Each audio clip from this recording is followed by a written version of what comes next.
8th birthday na ng mahal kong kapatid, kaya samahan niyo kami mag-celebrate. Ito nga pala ang birthday team na kapatid ko, Sanrio, kaya ganyan yung mga balloons niya.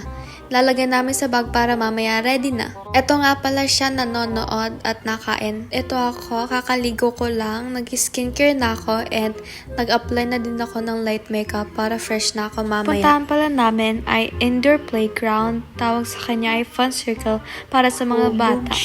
Ayun na yung birthday girl, inaayos na siya dahil kukulutin at ginawa yung makeup niya. Oo nga po pala, kailangan namin ng socks sa pupuntahan namin kaya naglagay na din ako. Wow, ito na yung princess namin guys. Ayan, naglagay na ako ng sapatos dahil Paris na din kami. Syempre bago umalis, lahat kami merong mga dala. Oh, di ba? Ayan, papunta na po kami pero bago kami pumunta doon, huminto muna kami sa gas station para bumili ng ice. Pagtapos nga din po pala niyan, dumaan kami sa Dollarama and bumili po kami ng pampatayo ng mga lobo kasi di sila natayo. Kami nga po pala yung responsible na mag-ayos ng sariling party namin. Dito guys sa Dollarama, madami mga birthday essentials kaya dito kami lagi nadaan pag may kailangan kaming bilhin. Wala kaming nahanap na stick, so ayan na lang yung binili namin. Bumili din kami ng tape kung sakaling hindi siya mag-work. Tapos niyan, nagbayad na din po kami sa cashier and ang total po niyan is $14.11.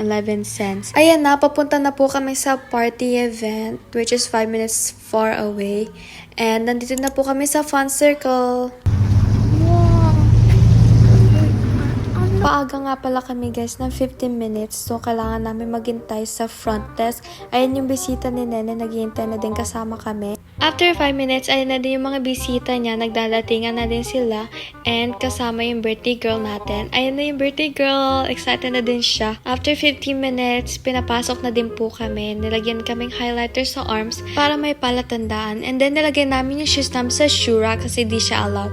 Eto guys, makikita nyo na yung indoor playground, tsaka kami maglalaro mamaya. Habang nagre-ready, tinulungan na din kami ng mga bisita namin. So, thank you po sa inyong lahat na tumulong. Ayan silang lahat. Sunod namin, dumating na din si Papa kasama yung mga handa namin. Ayan yung handa niya, puro mga Jollibee. Pagtapos namin, nag-picture na din siya kasama yung mga bisita niya. Tapos, nag-picture na din siya mag-isa.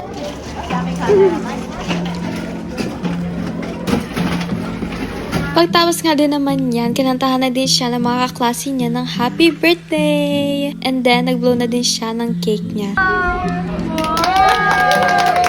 After that, kumain na din kaming lahat. Dalawa nga din po pala yung table namin. Yung table ng mga bata and table ng mga matatanda. At ito lahat kami. Siyempre, ayan na naman ako nakikipagtsikahan habang nakain. Kala mo hindi nagutom na gutom. At pagkatapos ko kumain, in-invite ko yung little sister ko na maglaro sa slides. Ang sakit talaga ng bato ko niyan, pero go lang. Finally, nakapunta na din kami ng slides and ready na kami. Go! Aray. Masakit sa puwet yung pagland ko, pero okay lang. Hindi dito siya nagtatapos dahil gusto niya pa akong gumulong. Kanina pa akong nagulong, ang sakit na ng likod ko, pero go pa rin. Go!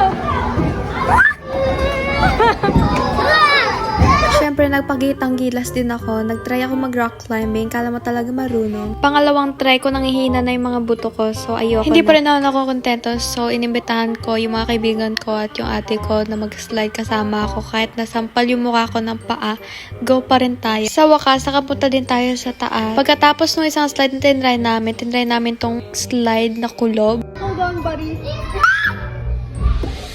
Mabilis lang siya pero nautog ako. Tapos pagkatapos niya, sunod-sunod na din kami bumaba. Siyempre, di pa rin kami tapos sa slide. Pang-5 ko na to, so sinulit ko na rin.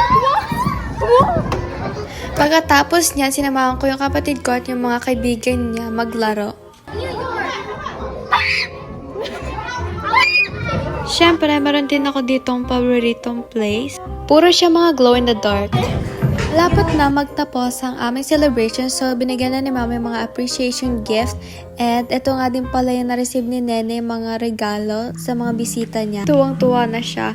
Ayan na guys, naglilinis na din kami dahil paalis na din kami. Ito, papunta na ako sa kotse and bit ko na yung mga regalo ni Nene. Ayan na guys, dito na nagtatapos ang aking vlog. Thank you for watching.